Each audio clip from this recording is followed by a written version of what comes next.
Time equals money. Seems to make sense, doesn't it? You're adjusting people, you're serving people. There's an amount of time you put out, and they're returning that with value in the shape of money. And so it seems that time equals money. And it seems like if you want to earn more money, you've got to put in more time. And I say that's a crock. That is a false belief. That is a myth. And that's a myth that holds lots of professionals, chiropractors included, holds them back from the business and personal prosperity that they deserve, the business and personal prosperity that you deserve, that I deserve. This myth is pervasive and it affects us horribly. If you're operating under this myth, I can probably bet that you're having to sacrifice something in your life, and it feels like a sacrifice. You're not getting the time to exercise and look after your body the way you want because you're at work and your family, or your family's suffering because of you're looking after your body and you're doing your work, or your work's suffering because of them and you're not eating the way you could, or there's relationships that are suffering. In and amongst that mixer, you're trying to juggle everything in your life. Something's getting sacrificed needlessly. And I'm going to show you today the 4 simple steps to working less, earning more while still doing what you love.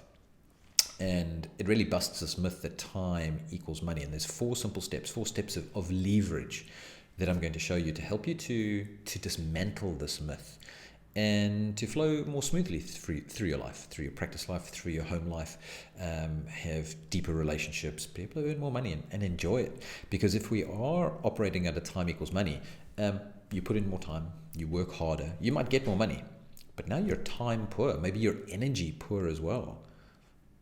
You can't then enjoy that cash that you're making. And I bet you that you might be making more cash, but you find it's gone as well. You're not keeping it. It doesn't feel like that you can enjoy the fruits of your labor. So let's run you through these 4 simple steps. It's going to take you one big step and help you to solve this issue so that you can do what you love more while you're working less and earning more money. So let's come to our screen here. So this is the innate model. This is a neurologically driven flow of the fundamental behavior that drives people. It comes down to the real fundamentals of human behavior and how we work individually and as groups. So in this context, here's how it's going to work. Your first step is up here. Your first step is focus.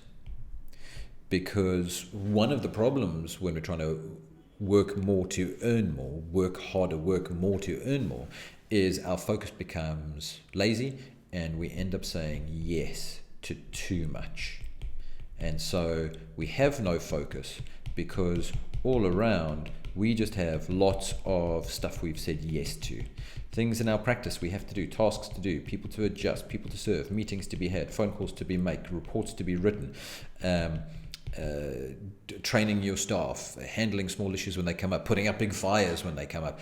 Your life is just a constant barrage of lots of little things, and it feels like you're never really making progress. You're kind of stuck in the mud and just freewheeling. Never mind what's happening at home with family or children or partner, or trying to find a relationship or trying to sustain a relationship. Never mind what's happening with your health, with your nutrition, with your movement, with your meditation. And in the space of lack of focus, you say yes to everything, and therefore you say yes to nothing.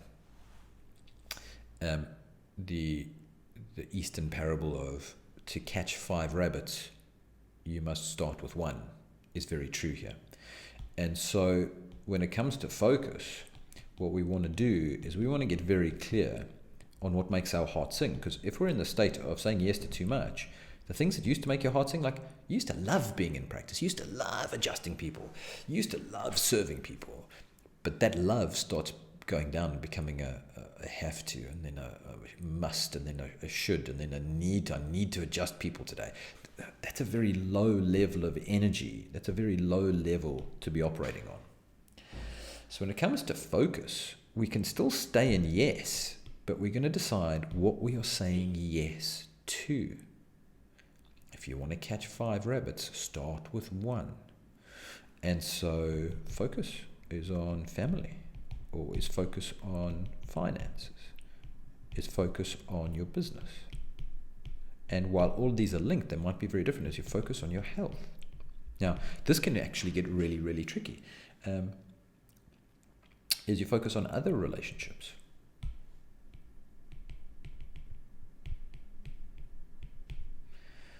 And the reason why I say this can get tricky is because these are all important. We know these are all important. And unless you choose to be clear about what you're focusing on, none of them are important. Because if all of them are important, none of them are important. So when we're focusing here, we're trying to decide what is it we're focusing on. So you might then be able to go, great, so what really feels like it's lacking is the thing you want to focus on most. Maybe my time in the business isn't really working well. And I'm not really getting anywhere. So now what we want to do is we want to find out, great, if this is an area we're going to focus on, don't worry about what in the business, don't worry about how just yet. We just want to get an idea of what we're focusing on. Okay? Because what that does is that moves us into this next part, which is priorities. Okay? And what we often get when we've played up in this quadrant 1 space is you might be surprised about what you've actually been focusing on, because what you've been focusing on is not what you think, it's what you've been doing. Yeah, your actions determine what you've been focusing on. Look at your diary, look at what's been taking your time, taking your space, taking your money. That's what you've been focusing on. That's what you've been saying yes to. So now we're going to come down to priorities, and in priorities, we learn to say no. So in priorities, you're going to choose 3 things that you're actually going to be able to do. And that means saying no to one of these. Not no forever, but just no, not right now. And it doesn't mean you stop it completely, but you certainly deprioritize it. So say here you said, I'm going to focus on business, family, and my health. Okay. And you're even going to be really, really strict and put them in order. Now, don't feel wrong about this. Don't feel bad.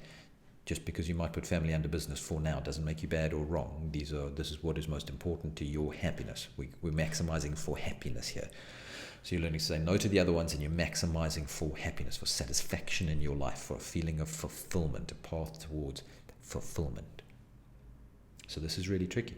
You got to choose what to say no to. So you can choose a maximum of 3 things to actually focus on. Next, you are going to structure your energy. Because for any unit of time that you get given, you don't really get given it, we just have time, and we have units of time.